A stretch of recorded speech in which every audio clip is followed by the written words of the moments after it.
Sweet. Hey, what's up?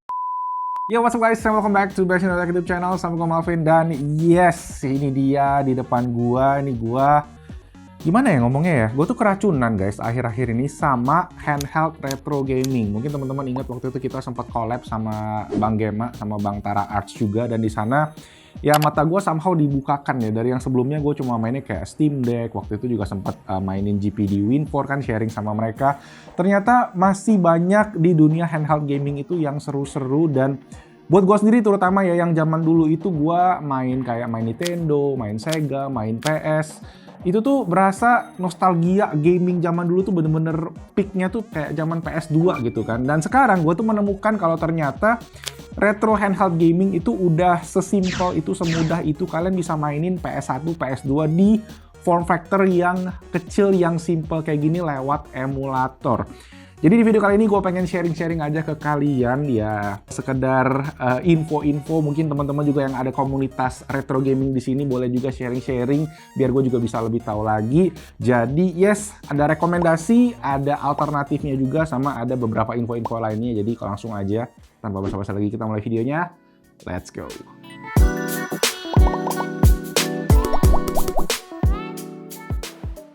Oke guys, quick disclaimer dulu aja ya, sebelum nanti pada bilang, wah ini ilegal, wah ini ngebajak dan segala macamnya.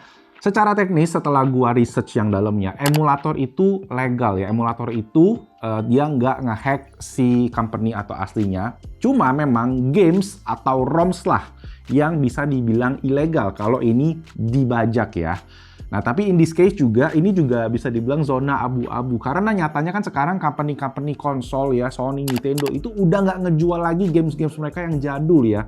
Kayak Sony, PS1, PS2 tuh udah nggak ada lagi gamenya. Nintendo juga kemarin terakhir nutup Wii Store mereka ya. Wii U Store juga udah ditutup bulan Februari kemarin. Jadi ya sebenarnya ROMs itu kayak bisa dibilang cara kita untuk mempertahankan ya, mempreserve game-game retro biar tetap bisa dimainin di hari ini. Dan karena mereka udah nggak ada store tadi juga, mereka nggak kehilangan sales, nggak kehilangan duit. Yang artinya ya judulnya ini bukan ngebajak sih. Kurang lebih kayak gitu ya. Kedua, disclaimer juga, ini sebenarnya kalian bisa ngelakuin retro gaming emulation itu di smartphone. Di Android itu udah banyak banget emulatornya, di Play Store bisa kalian download. Gue juga udah nyobain dan memang jelas, memang kalau kalian pakai smartphone yang flagship itu bisa mantep banget ya.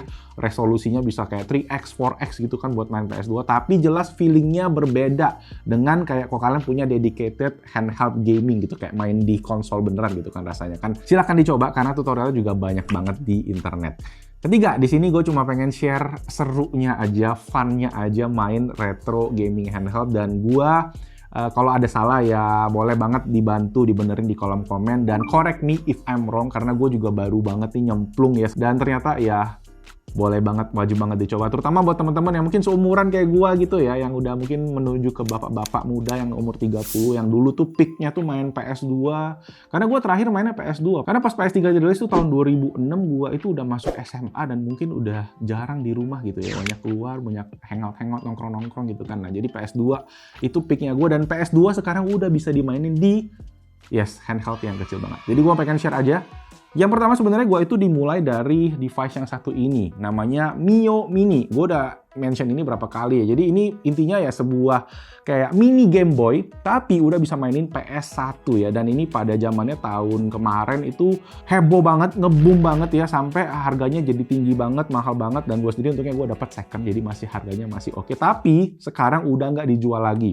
Sekarang itu yang dijual adalah yang versi ukuran lebih gede, tapi juga waktu itu harganya masih mahal. Nah, gue kemarin di Gadget of the Month, kalau kalian ingat, gue sempat share satu handheld retro console yang juga merupakan speknya bisa dibilang sama dengan si Mio Mini. Jadi bisa main PS1 tapi ukurannya lebih gede ya. Ini namanya Anbernic RG35XX. Nah, dan pas gue pakai ini, gue ngerasa ini lebih familiar, lebih enak karena pertama layarnya yang lebih gede dan ukurannya tuh perfect banget ya. Masih bisa masuk di kantong dan harganya juga nggak mahal, stoknya melimpah gitu. Ini layar 3,5 inci IPS 4:3 ya, resolusinya 640 x 480. Baterainya ada 2600 mAh, bisa sampai 45 jam main. Udah pakai USB Type-C untuk chargingnya. Ada juga mini HDMI kalau kalian mau docking, dicolokin ke TV, main gitu berdua dengan saudara gitu kan. Dan secara spek, again kayak gue bilang sama dengan si Mio Mini, dia bisa main sampai PS1, semua game bisa dilibas dengan lancar. Jadi mentoknya di PS1 aja. Dan untuk RG35XX ini harganya juga affordable, kalau kalian bisa dapat itu sekitar 900 ribuan, di bawah 1 juta. Kalau diskon itu bisa 800 ribuan, tapi terakhir waktu kita share ini sekarang banyak banget sold out, sekarang udah semua pre-order di mana-mana, dan ketika gue tanya itu masih nggak jelas kapan, katanya kurang lebih sebulan baru bakal restock lagi. Jadi alternatifnya itu gue ketemu adalah si Mio Mini yang plus, tapi gue sendiri ini lagi ngecekin karena harganya jauh banget, bisa 1,5, 1,6 juga untuk yang versi plus, sedangkan ini kan cuma 900 ribu di bawah 1 juta. Jadi yes, kalau gue ketemu yang paling murah nanti gue akan taruh aja linknya di kolom deskripsi di bawah. Nah, game-game sendiri buat PS1 pastinya banyak banget ya. Kalian main Harvest Moon ya, CTR, Crash Bash, Super Shoot Soccer ya yang sepak bola ada jurus-jurusnya, Vigilante buat mobil yang tembak-tembakan itu seru banget. Dan kalau kalian pengen modif-modif di RG35XX ini juga ada yang namanya Garlic OS, jadi kalian bisa utak-atik. Kalau kalian yang pengen tweak-tweak sedikit ya, suka utak-atik ya, itu juga bisa dilakuin dan bisa bikin user experience-nya lebih optimal. Tapi gue sendiri stok OS-nya menurut gue udah oke, terutama cuma buat main PS1 aja gitu. Sip, itu tadi yang pertama ya. Kita lanjut untuk yang berikutnya, ini buat yang level emulation lebih tinggi bisa sampai PSP. Oke, lanjut, ini dia masih dari Anbernic, namanya RG353V, sama ini ada satu lagi RG353P. Sebenarnya dalemannya sama persis, cuma beda ukuran aja ya, beda form factor. Satu bentuknya kayak Game Boy, satu lagi bentuknya kayak controller Nintendo kayak gitu. Tapi intinya ya sama aja. Yes, ini perbedaannya apa? Pertama dapat analog 2, kemudian ada 2 buah port USB-C, satu lagi dia udah bisa OTG, jadi kalian bisa colokin ke dalam buat data-data lewat operating system yang Android, dan juga dia ada 2 OS sama Linux, terus ini juga udah touchscreen tadi di versi yang Androidnya. Layarnya sendiri sama ya, 3,5 inci, sama kayak si 35XX, tapi dia CPU-nya berbeda, dia pakai RK3566 quad-core, RAM 2GB, dan sisanya ya intinya dia bisa main sampai PSP. Walaupun pas gua tes ini sampai PSP-nya itu nggak semua game lancar ya, jadi ada beberapa yang 3D games kayak God of War itu rada-rada patah-patah sedikit ya, harus dipindah ke Linux, jadi agak sedikit ribet mainnya, jadi nggak langsung plug and play kayak si RG35XX tadi, kalian tinggal mainin. Tapi di sini sendiri kalian udah dapetin storage yang lumayan juga, dapat 32GB internal itu untuk Android, dapat 16GB untuk micro SD yang pertama, itu isinya adalah OS Linux-nya. Kemudian yang kedua ada 64GB ya, ini gue udah buka ininya karena gue kemarin sempat coba modif-modif kayak gitu sama isi-isi games.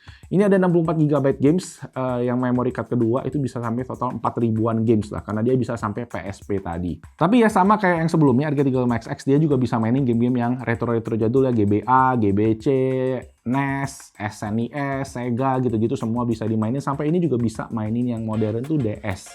Tapi ya gamenya karena DS kan layarnya 2, dia kayak kebagi 2 gitu. Jadi mungkin ya agak sedikit aneh gitu, tapi ya bisa dimainin sih tetap gitu dan lancar juga. Ini juga ada emulator Aether SX2 di operating system Androidnya. Jadi kalian bisa mainin beberapa game PS2 yang ringan-ringan sih bisa dibilang ya. Nah, untuk varian yang lebih tinggi ini RG353V dan RG353P harganya tuh di 1,5 juta sampai di 2 juta rupiah. Nah, ini bisa dibilang agak nanggung karena memang dari segi harga dia nambahnya lumayan guys, nambah 1 juta dibandingin RG35XX, yang mana bisa dibilang agak nanggung sih karena ada konsol yang di harga 2 juta itu bisa mainin PS2 namanya Retroid Pocket 3. Tapi itu sendiri ya, Retroid Pocket 3 adalah bedanya kalian mesti setup sendiri dari awal, dia berbasis Android jadi agak-agak ribet. Tapi ya itu yang menarik sebenarnya dari dunia handheld ini, yang mana gue bakal share aja abis ini ya.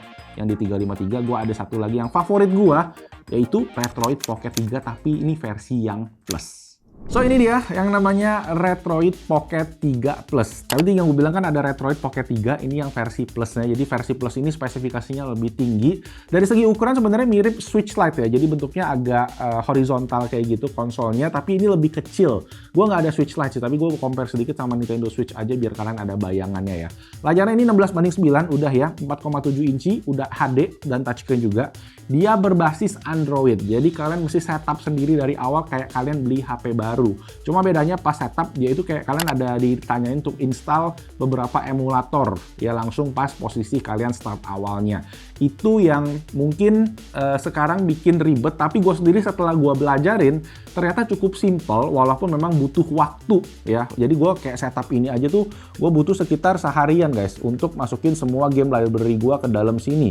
Dia bisa mainin sampai PS2 ya, dan beberapa game itu rata-rata udah oke di sini. Nah, dia pakai CPU Unisoc Tiger T618 yang mana ini banyak dipakai karena di handheld, dan so far user experience-nya oke loh. RAM-nya 4GB, storage-nya 128GB internal, baterainya 4500 mAh dan udah berbasis Android 11. Dia juga ada micro HDMI buat di TV-in, buat di dock ke TV, jadi kalian bisa main juga konekin Bluetooth controller ke sini. Nah, ini sendiri yang memang sekarang jadi favorit gue banget karena form factor-nya kecil ya, simple, diselipin di tas itu gue bisa keluar, gue bisa mainin game-game PS2 ya, kayak Downhill Domination, ada GTA 3 ya, ada apa lagi nih? Smackdown, Dragon Ball, Yu-Gi-Oh! Yang gue lagi suka nih main Auto Modelista, kayak main game balapan kayak gitu, tapi art style-nya agak-agak unik ya, kayak 3D Jepang kayak gitu.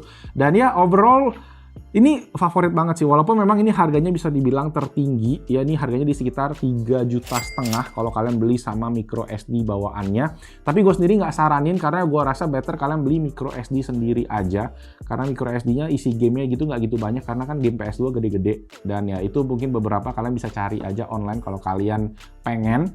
Tapi kalau kalian pengen yang lebih simple dan harganya juga mungkin lebih murah, itu ada yang varian alternatif Anbernic RG505. Nah, itu yang dipakai sama Bang Tara kemarin waktu nunjukin ke gua.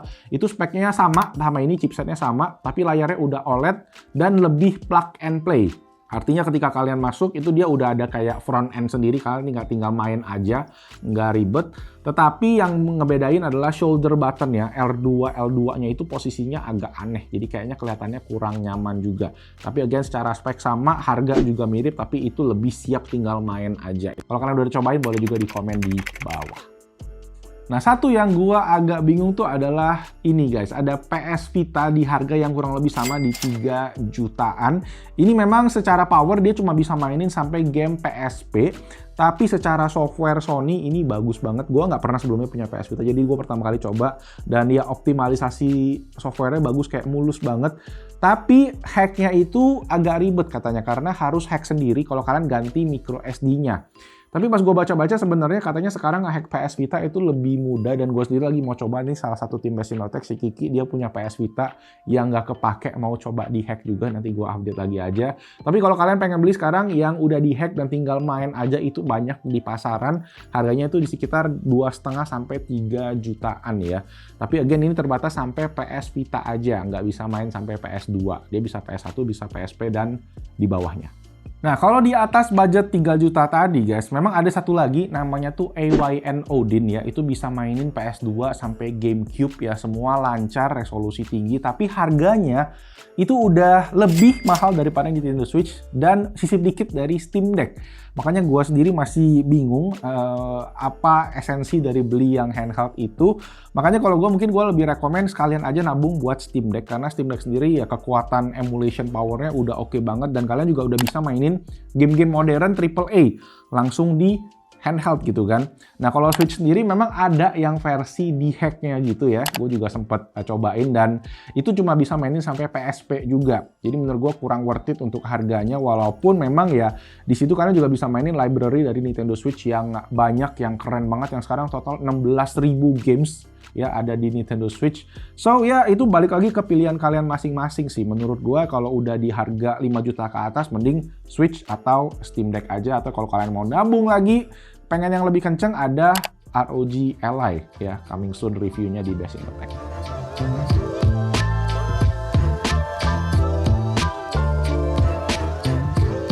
So yes guys, I think itu tadi buat sharing-sharing gua untuk handheld retro gaming ya. Ini bener-bener menarik sebenarnya buat dicoba, dan sekarang juga harganya tadi udah cukup jelas ya, segmennya mulai dari yang 1 juta, 2 juta, 3 juta. Itu yang menurut gua 3 juta udah paling oke lah untuk kalian yang pengen main sampai PS2. Kalau lebih dari itu ya udah nanggung, mending ngambil yang handheld konsol modern ini aja. Jadi ya paling itu guys, semoga videonya bermanfaat dan semoga video ini nggak di take down sama pihak berwenang.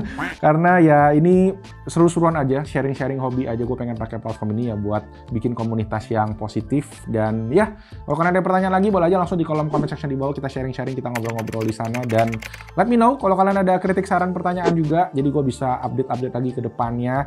Dan yes, itu aja. Nama gue Malvin. Thank you so much guys for your time watching this video, and I'll see you guys on my next video. Ciao. Ini ya biar nggak usah beli yang mahal-mahal semua. Yang ini aja udah seru, udah fun gitu.